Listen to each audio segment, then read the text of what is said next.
Greetings, adventurers! Welcome to Roll for Crit. Jonathan here to walk you through and review the newest expansion for Lost Ruins of Arnak titled Expedition Leaders.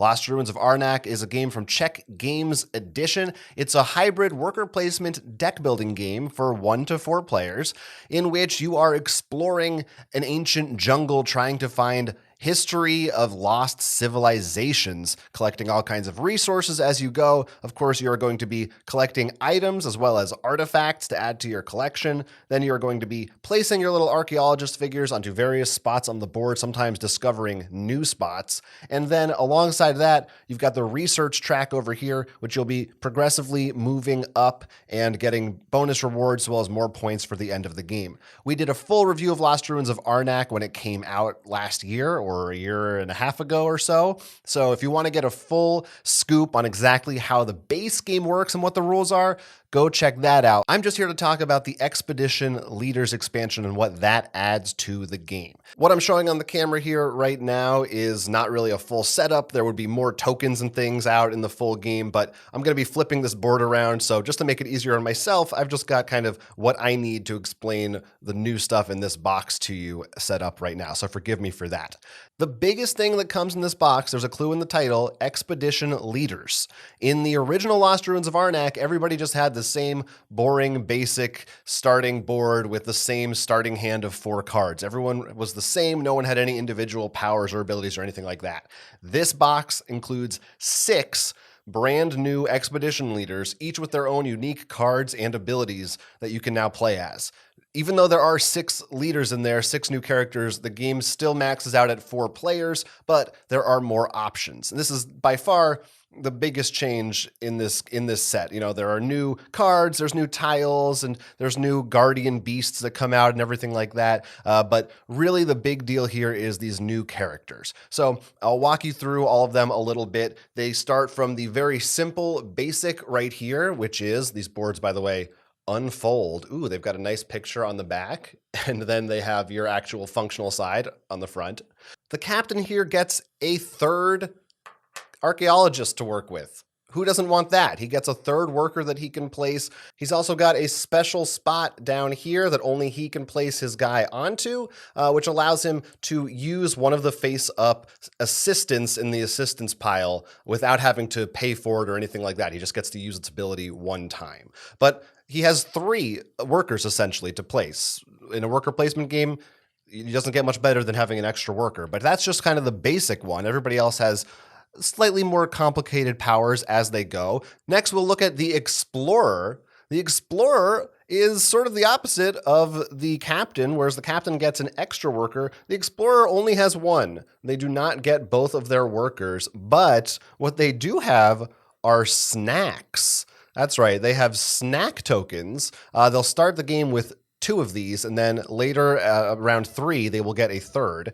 And if they spend one of these snack tokens, they get to move their worker to another space. Normally, once they're placed, that's it. That's where they're staying for the rest of the round. But the Explorer can actually send them to 3 places potentially if they're willing to pay the cost. This one is free, but this one costs a coin to use. This one costs a compass. And they also have some cards in their deck that will allow them to use these snacks for different purposes as well.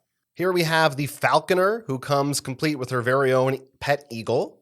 And the eagle, you can see, has this little track. And at the start of each round, as well as with some additional effects on their cards and other things, they can move this eagle along the track. And wherever it is on the track, it's able to use an ability printed there or one of the abilities that came before it. So this one is the most powerful. That lets you use a site's ability, one of the level 2 sites. This lets you use a level 1 site. These just get you some resources, etc. But you're essentially manipulating this track, getting some extra actions, some more powerful things you can do on your turn with that. Here's 2 more for you, the Baroness and the Professor. These both kind of specialize in one of the 2 card types, the Baroness in items, the Professor in artifacts. And they essentially have more ways of gathering more resources in order to get the respective card that they specialize in. The Baroness even has an ability to get an item and use it right away. So she doesn't have to wait until she draws it out of her deck, which, in a deck building game, that's a really good thing. And finally, we have the most complicated, and you can see his board is twice as long as anyone else's board. It extends out quite a bit. This is the Mystic. And the Mystic makes use of fear cards. If you don't remember, fear cards, they are generally negative. They give you -1 point and they clog up your deck. But the Mystic is able to use those to cast special rituals. And each ritual has a specific power. If he gets enough fear cards exiled, then he gets to use them for powerful effects. So this one's one of the more complicated ones to use well, but he does turn a usually negative card into something that's potentially a benefit. You'll notice there's one other new thing on all these boards, and that is this blue idol power down here. Normally, if you move an idol to one of these slots, you get to activate one of these powers. Now, there are blue slots, and you can only use this blue power if you put an idol in one of those two spaces. And usually that power is more powerful, so to speak, than the other ones, but you got to cover up a spot that is worth more points. You won't get these points at the end of the game if you do that. So just another little thing that makes them unique and another little choice for you if you're using those idols. Again, all of the characters have their own unique starting hand setup. So here's an example of the Falconer has some interesting cards, I think, like this one, which actually has a different effect depending on how many Guardians you have defeated. Or you can see here we have the Explorer with a card that allows you to use a snack token on it to use this as an action, or you can just get a coin with it, so you have a choice on that front. So all kinds of little things that are unique and make use of their specific powers in that initial starting card setup. The other biggest thing in here, and I think literally the biggest thing in here, is a brand new board overlay. I'm just going to pick the whole thing up, but normally this is a double-sided board with 2 different research tracks, one on each side. Now you have another double-sided overlay, and you can choose which side you want to use when you are playing. And this one has all kinds of different unique effects. For the most part, it works the same way as in the original, but there's some cool stuff. For instance, you actually put an artifact card in this spot, and then this spot allows you to use that as a power. And on this side, a Guardian goes here, and you have to defeat it before you are able to move on. Before anyone is able to move on past the track, somebody has to beat that Guardian beast. And there's some other little differences, different costs, of course, as you go. For the most part, it is slightly more challenging, I would say, and I think a little more, maybe more variable as well, with things like a random beast or a random card on there. But it's designed to be used with those new characters. If you use it with the original, just generic characters, these will probably be a little bit tougher. And of course, there are new cards and tokens for all of the different cards and tile types that come in the original game. You've got new items, you've got new artifacts. I put a few out here just as examples. There's nothing too crazy in them. There are some new icons. There's new effects that allow you to, for example, flip a Guardian Beast over in order to use its ability again a second time, or that allow you to activate certain sites that you're at or that have already been activated. But for the most part, they fit right into the base game. There's no new rules or anything that you're really going to have to learn or concentrate on. Some new additional ways I saw to manipulate your idols, as well as moving around your workers, which is always appreciated. So they've all been good cards in my experience, as far as I can tell. The same goes for those new tiles down there. They just have, some different rewards possible, as well as the new Guardians, which give you some new boons, some different kinds of boons, and some different resource requirements in order to overwhelm them. All of that stuff really mixes right into the original game seamlessly. I think it just adds variety to it. For the most part, there's not a reason you would want to play without any of those. And I guess I'll segue from there into my opinion about the set as a whole, because personally, as someone who really enjoys Lost Ruins of Arnak, I think there's not much reason to play without this expansion. I know not everybody likes having individual player powers, but I certainly do. I think that's a great thing in a game, and I found it added a lot to Arnak in particular. I think just on a base level, it adds obviously more replayability, because you're going to have to concentrate more on mastering a specific character. And each time you play, you can try a new one and see how their strategy works and how that affects you. And depending on which items you pick up, maybe there are specific items or artifacts that really synergize well with a specific character that you pick. And I just enjoyed having kind of a little mini game to play around with that was all my own, that nobody else was dealing with. You know, I didn't have to worry about, I mean, I still was worrying about whether or not other people were taking the spots I wanted or getting on the research track somewhere before I could get there. But I also had my own thing, my own little eagle track that I could have fun manipulating, or my own little snack tokens that I could decide when I wanted to eat them. And those, of course, will give you more options and allow you to do more things. Generally speaking, you have powers now. They're going to be much more powerful than the basic characters in the original game. And I think that's why they kind of compensated with this harder track that's going to make it so it's not just a cakewalk. But I still think you'll feel more powerful, more in control, and it's going to feel like you have more decisions to make. Now, as I said, there is the additional factor of these things being more powerful, meaning that if you are going to play without this overlay, then you might find it a little easier, less challenging to progress through the board than you normally would. So I have not tested that. I haven't tried it with the old overlay, or the original boards, without this new overlay.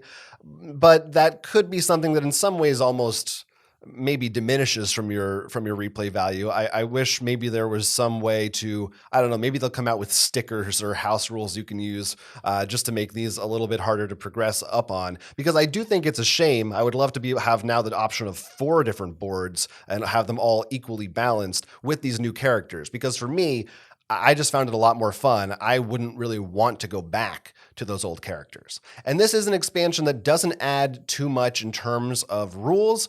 There is going to be a little bit more setup time and explanation for new players in terms of now they have their own character to understand. But unless they're using one of the really complicated ones, most of them are fairly basic, especially, if someone new, you give them one of the new ones that's, you have an extra worker. That's it. That's a great one to give a new player. Or you just have one fewer worker, but you have these snack tokens. A little more to get your head around, but they can ease their way into it. And there are, as I said, a few new icons, but nothing game-changing, nothing that's going to make you have to read a whole extra additional rule book. And all these cards really do mix in well with everything else in my experience. By the way, there is a little icon here. You can barely see it. It's the same color as the background. But if you do want to separate out the expansion cards, they are marked down at the bottom. So that's something I had some trouble finding and was kind of annoyed about, but it's there. Don't worry. If you look for it, you will find it. It's there. So I was really a big fan of this expansion. I don't think if you disliked Lost Ruins of Arnak that this will change your mind. But if you liked Lost Ruins, or even if you just thought it was okay, I think this will enhance your experience, add a lot more replay value, be something that's exciting to you. There is also, I will note one other thing in here, which is this red moon staff replaces the blue moon staff, and this is a new variant, which means you actually get rid of the 2 cards to the left and right of it at the end of each round, whereas normally you would just get rid of one of those. So this way you'll cycle through more of these cards faster, and you'll get more variety. You'll get to see more things. I don't know why they didn't really need to add another moon staff. They could have just said it was a new house rule. But it's nice. It's cute. They do a good job with the components and everything. So that's something that you could also try out. So like I said, I really like it. There are some things, if you are a solo player of Lost Ruins, I found there are a couple instances you might run into where you'll have to check on Board Game Geek, at least I did, to find out, wait, what happens if I do this or that? But nothing too huge. Everything here works well. I enjoyed it. And I think if you're a Lost Ruins fan, it's absolutely a definite pickup for you, unless you just don't like the idea of player powers. I mean, in that case, then stay away from it. But if you're open to that, you will be satisfied with this. I'm excited to see what more Lost Ruins expansions might bring. Maybe they will at some point increase the player count. I don't know if the game would be too long at that point, but it's a possibility. Or if they might now go in a new direction, add something entirely new. Or even for my money, what I would be fine with is just more of these temple tracks. I would be fine with 1 or 2 more of these double-sided just to add even more variety to the game. I don't really need anything too crazy else added on top of that. But maybe you do at home. Let me know what you think. What would you like to see in future expansions for Lost Ruins of Arnak? And what do you think about Expedition Leaders? If you've had the chance to play it, which of the new characters is your favorite? What has your experience been like with them in terms of how difficult they are to play or how much they add to the base game? Talk to me in the comments section down below. Love to hear what you think. Anyway, that's it for this little review. I'm Jonathan, and this has been Roll for Crit.